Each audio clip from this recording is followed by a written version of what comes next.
amigos do Brasil assistem mais um vídeo do canal Edu César Papo de Bola no YouTube. Atualidade, memória, futebol, esportes, comunicação, imprensa esportiva, artes e o que mais der na telha. Quarta-feira de sorteio dos grupos das oitavas de final dos torneios Conmebol. Vamos então detalhar e trazer observações a respeito de cada confronto da Libertadores e da Sul-Americana. Começo falando de Taça Libertadores da América porque teremos estes confrontos nas quartas de final. Atenção para os jogos e depois para o chaveamento. Teremos Racing da Argentina contra o Atlético Nacional de Medellín da Colômbia. O Racing, que tem a terceira melhor campanha na fase de grupos, teve no grupo A 4 vitórias, 1 empate e 1 derrota, com 13 gols marcados e 6 sofridos, ele que foi adversário do Flamengo. O Atlético Nacional foi o segundo do grupo H, com 3 vitórias, 1 empate e 2 derrotas, 8 gols marcados, 8 gols sofridos. Depois nós temos Boca Juniors da Argentina contra o Nacional do Uruguai. Boca liderou o grupo F com 4 vitórias, 1 empate e 1 derrota, 9 gols marcados, 2 gols sofridos. Nacional ficou em segundo no grupo B, o grupo do Internacional, teve 3 vitórias, 2 empates, 1 derrota, 9 gols marcados e 7 gols sofridos. E aí atenção, porque vem aí um chaveamento que interessa ao Brasil diretamente, porque obrigatoriamente terá um dos nossos contra um desses. Independiente del Valle do Equador contra o Deportivo Pereira, a surpresa da Colômbia. O Del Valle, que marcou 12 pontos, liderou o grupo E, o grupo do Corinthians. 4 vitórias, 2 derrotas, 10 gols marcados, 5 gols sofridos. O Pereira, que foi o segundo do grupo F, o grupo do Boca Juniors, 2 vitórias, 2 empates, 2 derrotas, 5 gols marcados, 5 gols sofridos. Ele que teve a pior campanha dentre os 16 times classificados para este próximo mata-mata da Libertadores. E atenção, porque vem aí Palmeiras e Atlético Mineiro. Pela terceira Libertadores consecutiva teremos Verdão e Galo frente a frente. O Verdão, que tem a melhor campanha da fase de grupos, liderou o grupo C com 5 vitórias, 1 empate e 1 derrota, aliás, 5 vitórias, 1 derrota, retificando, 16 gols marcados, 6 gols sofridos. O Galo ficou em segundo no grupo G, que teve também o Atlético Paranaense, 3 vitórias, 1 empate, 2 derrotas, 7 gols marcados, 5 gols sofridos. Nas outras Libertadores consecutivas em que tivemos eles frente a frente, na semifinal de 2021, 2 empates, 0-0 em São Paulo, 1-1 em Belo Horizonte, deu Palmeiras pelo gol fora de casa. E em 2022, nas quartas de final, 2-2 em Minas Gerais e 0-0 em São Paulo. Nos pênaltis, o Palmeiras passou por 6-5. Passando para o outro lado do chaveamento, nós teremos Atlético Paranaense contra o Bolívar. Furacão liderou o grupo G com 4 vitórias, 1 empate e 1 derrota, marcou 9 gols, sofreu 4.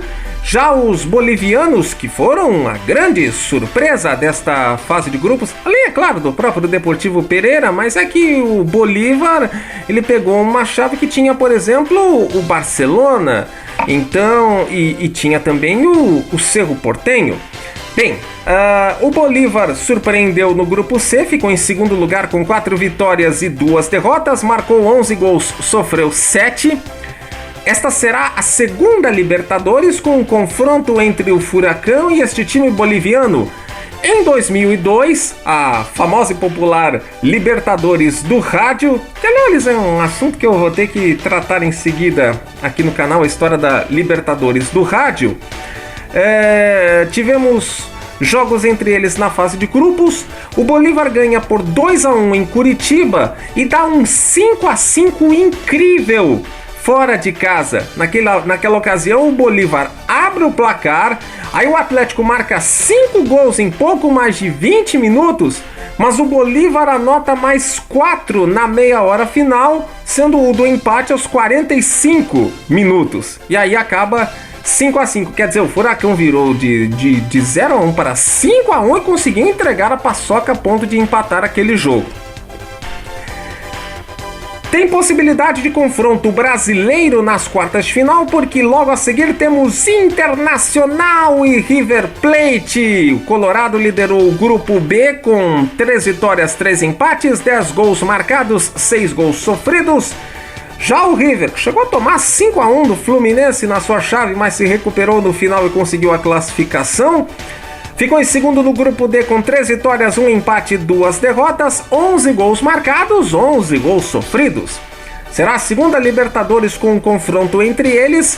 Em 2019, na fase de grupos, duplo empate por 2-2, tanto em Porto Alegre quanto em Buenos Aires. Aí nós vamos para mais uma possibilidade de quarta de final com duelo brasileiro, e aí especificamente carioca. Poderemos ter Fla-Flu nas quartas de final, minha gente, porque tem Fluminense e Argentinos Júniors nestas oitavas. Fluminense, bom, não dá para não citar, evidentemente, o Fluminense do Fernando Diniz, que agora sabemos que será o treinador interino da seleção brasileira. Claro, o Diniz estava muito cotado, muito falado para ser treinador da seleção depois da saída do Tite. Mas eu acho que o jeito que a CBF conduziu essa situação não é o melhor dos jeitos. Mas eu vou torcer para que o desfecho seja positivo, evidentemente. E que também ninguém saia prejudicado. O Fluminense com o Diniz, que repete o Corinthians com o Luxemburgo há mais de 20 e tantos anos. Fluminense liderou o grupo D com 10 pontos, 3 vitórias, 1 empate e 2 derrotas, marcou 10, sofreu 6. O Argentinos Júniors ficou em segundo no grupo E, o grupo do Corinthians, 3 vitórias, 2 empates, 1 derrota, marcou 8, sofreu 6. Será a terceira Libertadores com eles frente a frente. Nas outras, os jogos foram em fases de grupos. Em 1985, o Argentinos ganhou por 1-0 tanto no Rio de Janeiro quanto em seus domínios, e em 2011, 2-2 no Rio de Janeiro, e o Fluminense ganhou por 4-2 fora de casa. E aí partimos para um confronto que já tem tradição, já tem rodagem em Taça Libertadores da América, que é Olímpia e Flamengo. O Olímpia teve a segunda melhor campanha dos grupos, ele liderou o H com 4 vitórias, 2 empates, marcou 13 e sofreu 4. Já o Flamengo ficou em segundo no grupo A com 3 vitórias, 2 empates, 1 derrota, 11 gols marcados, 5 gols sofridos. Será a quinta Libertadores com eles em duelo. Em 81, ano do primeiro título rubro-negro, 2 empates na fase de grupos, 1-0 aqui e 0-0 no Paraguai, 2-2, mais uma vez a Libertadores do rádio em ação. 0-0 no Rio de Janeiro e Olímpia 2-0 no Paraguai. Em 2012, na fase de grupos, 3-3 aqui e Olímpia 3-2 lá, que é aquela famosa Libertadores que o Leonardo Moura escuta lá o gol do Olímpia pelo fone do Luciano Calheiros no Fox Sports, e aí percebe que o Flamengo foi eliminado e fica com uma cara de decepção que, meu Deus do céu, virou meme na internet, não teve jeito. E em 2021, quartas de final, aí deu Flamengo, 4-1 lá no Paraguai e 5-1 no Rio de Janeiro. O que o chaveamento aponta para as próximas fases da Libertadores é que nas quartas de final poderemos ter 2 confrontos brasileiros, os 2 do mesmo lado, Atlético Paranaense Internacional, Fluminense e Flamengo. Na semifinal, aí poderemos então ter Atlético e Fluminense, Atlético e Flamengo. Atlético Paranaense e Flamengo. Eles estão sempre se cruzando, é um negócio impressionante. Eu vi mais cedo, antes de gravar esse vídeo, eu vi uma manchete ali no rodapé da televisão que nos últimos anos o Flamengo enfrentou mais vezes o Atlético Paranaense do que o Botafogo e o Vasco. Meu Deus do céu, um negócio impressionante. Claro, isso também por conta dos rebaixamentos do Botafogo, do Vasco, principalmente do Vasco, né? Mas enfim, e podemos ter Internacional e Fluminense, Internacional e Flamengo. Fluminense até já aconteceu também em Libertadores anteriormente. E aí na finalíssima, só na finalíssima, que quem passar de Palmeiras e Atlético Mineiro poderá ter um brasileiro pela frente, seja o Furacão, Colorado, o Tricolor das Laranjeiras ou o Rubro-Negro da Gávea. Então, de Libertadores, era isso por enquanto. Passamos agora então para a Copa Sul-Americana, que também teve o seu esquema todo definido. A Sul-Americana que primeiro terá o play-off entre os segundos colocados da fase de grupos dela e os terceiros da Libertadores. E aí depois sim teremos as oitavas de final. Oitavas de final que ficaram desta maneira, já com os cruzamentos apontando quem virá dessa repescagem intermediária. Defensa e Justiça contra Sporting Cristal ou Emelec. O Defensa e Justiça da Argentina, que liderou o grupo F com 5 vitórias e 1 derrota, marcou 15 e sofreu 8. O Emelec, que foi o segundo colocado do grupo B, 2 vitórias, 3 empates, 1 derrota, marcou 7 e sofreu 7. E o Sporting Cristal, que veio da Libertadores, ele estava no grupo do Fluminense, ele ficou em terceiro no grupo D, com 2 vitórias, 2 empates, 2 derrotas, marcou 8, sofreu 10. Esse é um confronto. Passando para o próximo, que aí tem um dos nossos, Guarani contra Patronato da Argentina ou Botafogo. Guarani do Paraguai, aquele, o Tite lembra, sabe bem qual é esse Guarani. O Guarani liderou o grupo B com 3 vitórias, 2 empates, 1 derrota, marcou 9 e sofreu 7. Já o Botafogo, que continua na liderança do Campeonato Brasileiro mesmo após a saída do Luiz Castro, e terá um grande jogo agora no domingo contra o Grêmio aqui em Porto Alegre, expectativa de casa cheia. Eu pelo menos gostaria que a casa estivesse cheia, porque o jogo das 6h30 merece bastante. Botafogo no grupo A da Sul-Americana ficou em segundo lugar, com 2 vitórias, 4 empates, 10 gols marcados, 5 gols sofridos. O Patronato veio da Libertadores, ficou no grupo H, que não tinha brasileiros, 2 vitórias, 4 derrotas, 6 gols marcados, 11 gols sofridos.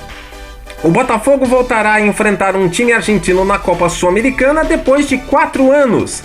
Na primeira fase de 2019, ele ganhou do Defensa e Justiça por 1-0 no Rio de Janeiro e por 3-0 na Argentina. E o chaveamento deste ano permite que este confronto, Botafogo e Defensa, se repita nas quartas de final. Passando para outro duelo, temos LDU do Equador contra o Ñublense e o Audax italiano. Obrigatoriamente virá um chileno da próxima fase. LDU liderou o grupo A da Sul-Americana com 3 vitórias e 3 empates, 10 gols marcados, 2 gols sofridos. O Audax italiano foi o segundo do grupo E com 3 vitórias, 2 empates, 1 derrota, marcou 7 e sofreu 4. O Ñublense veio do grupo A da Libertadores, ficou em terceiro, a chave do Flamengo, 1 vitória, 2 empates, 3 derrotas, marcou 3 e sofreu 10. E aí, mais um brasileiro em ação, o São Paulo, que teve a melhor campanha na fase de grupos da Sul-Americana. Ele teve 5 vitórias, 1 empate, marcou 13 e não sofreu nenhum gol. São Paulo ainda não tomou gol na Copa Sul-Americana. Só falta deixar para tomar gol agora no mata-mata. Aí eu entro em parafuso. São Lourenço foi o São Paulo vai enfrentar o vencedor de São Lourenço ou Independiente Medellín. Os argentinos, que ficaram em segundo no grupo H, o grupo do Fortaleza, com 2 vitórias, 2 empates, 2 derrotas, 7 gols marcados, 6 gols sofridos.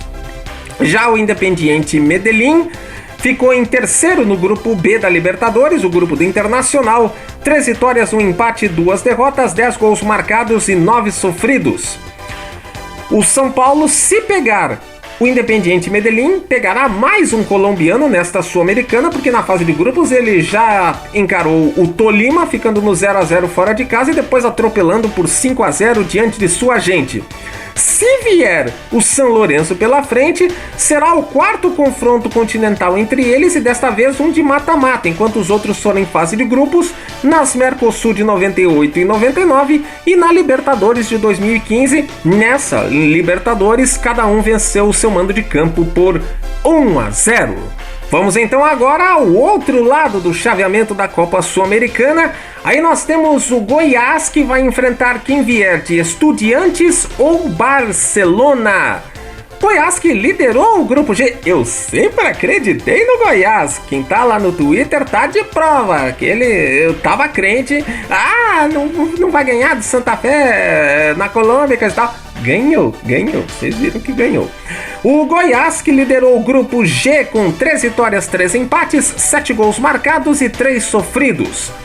O Estudiantes foi o segundo colocado do grupo C, o grupo do Bragantino. 4 vitórias, 2 empates, 14 gols marcados e 1 sofrido. Foi a mesma campanha do Bragabu, só que decidiu a questão entre eles foi mesmo o saldo. O Barcelona veio do grupo do Palmeiras na Libertadores. O grupo C ficou em terceiro lugar com 1 vitória, 1 empate e 4 derrotas, marcou 7 e sofreu 12. Se der nas oitavas de final Goiás e Barcelona, o Goiás voltará a encontrar um equatoriano nesta competição depois de 9 anos. Nas oitavas de 2014 ele foi eliminado nos pênaltis pelo Emelec. Já se der Goiás e Estudiantes, será a terceira vez do Esmeraldino contra um argentino, porque ele foi eliminado em 2007 pelo Arsenal e perdeu a decisão de 2010 para o Independiente. Uma derrota muito dolorida até hoje, aquela em território argentino. Aí nós vamos para Newell's Old Boys contra o vencedor de Universitário e Corinthians.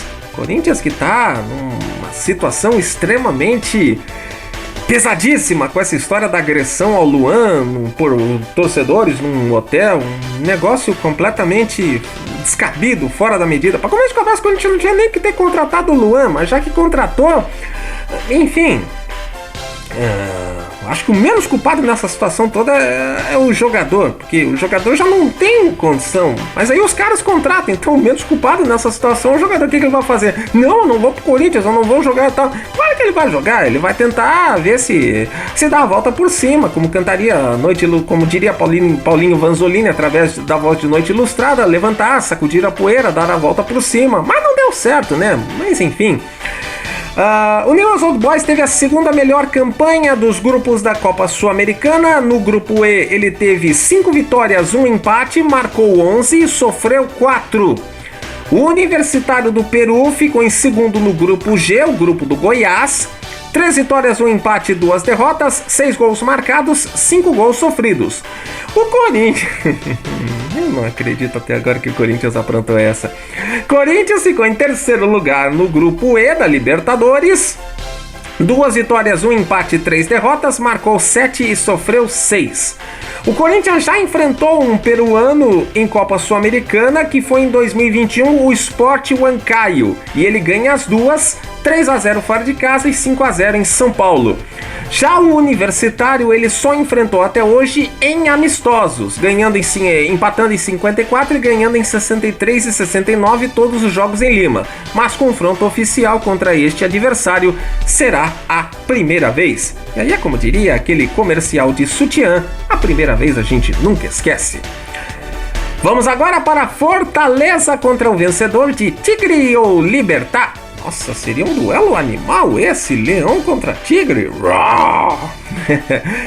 Fortaleza teve a terceira melhor campanha nos grupos da Sul-Americana. No grupo H ele teve 5 vitórias e 1 derrota, 17 gols marcados e 5 sofridos. O Tigre, que veio do grupo do São Paulo, ficou em segundo no grupo D, com 3 vitórias, 1 empate e 2 derrotas, 7 gols marcados e 6 sofridos.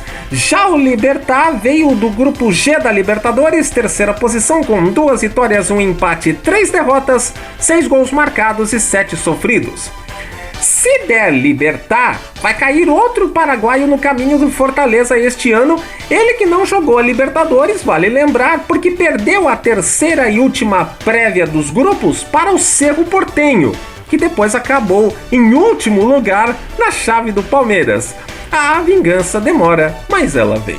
E se der o Tigre, vai cair outro argentino no caminho do Fortaleza neste ano, porque na fase de grupos um dos adversários dele foi o San Lorenzo, a quem o Leão do Pici ganhou tanto lá quanto em seus domínios.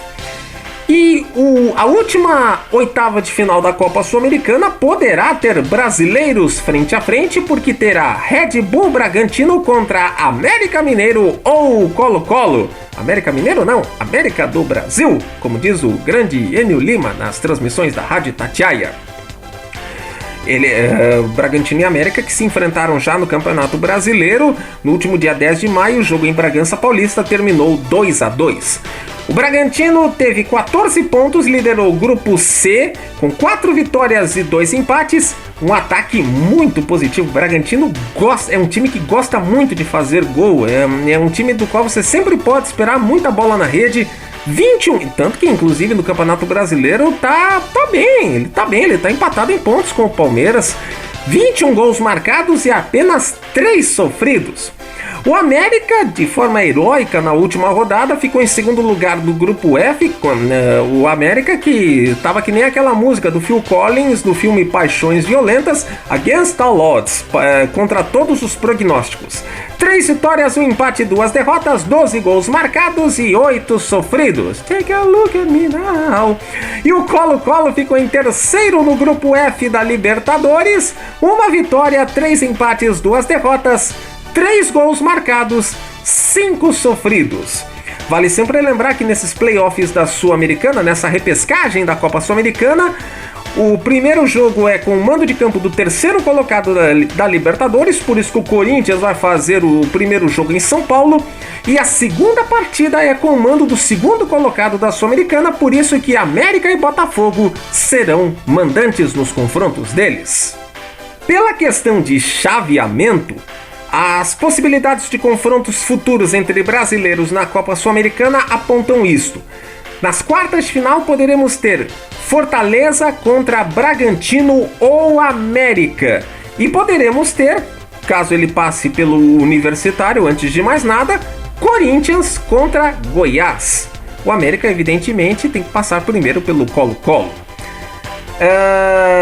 Do outro lado, que é o lado que tem o São Paulo e o Botafogo, caso passe pelo Patronato, não há possibilidade de choque doméstico nas quartas. Mas há possibilidade na semifinal. Na semifinal, há a possibilidade do confronto Botafogo e São Paulo. E do outro lado do chaveamento, a possibilidade de Fortaleza ou Bragantino ou América contra Goiás ou Corinthians. Então é isso, simpatias, muito obrigado pela audiência em mais este vídeo do canal Edu César Papo de Bola no YouTube. Atualidade, memória, futebol, esportes, comunicação, imprensa esportiva, artes e o que mais der na telha. Inscreva-se para acompanhar os vídeos daqui, chegando na casa dos 600 inscritos, quem sabe eu já tenha até atingido essa meta quando publicar este vídeo e eu não sei. Mas espero atingir logo os 600 inscritos e quem sabe passar também. Quanto mais inscritos vierem, sempre melhor.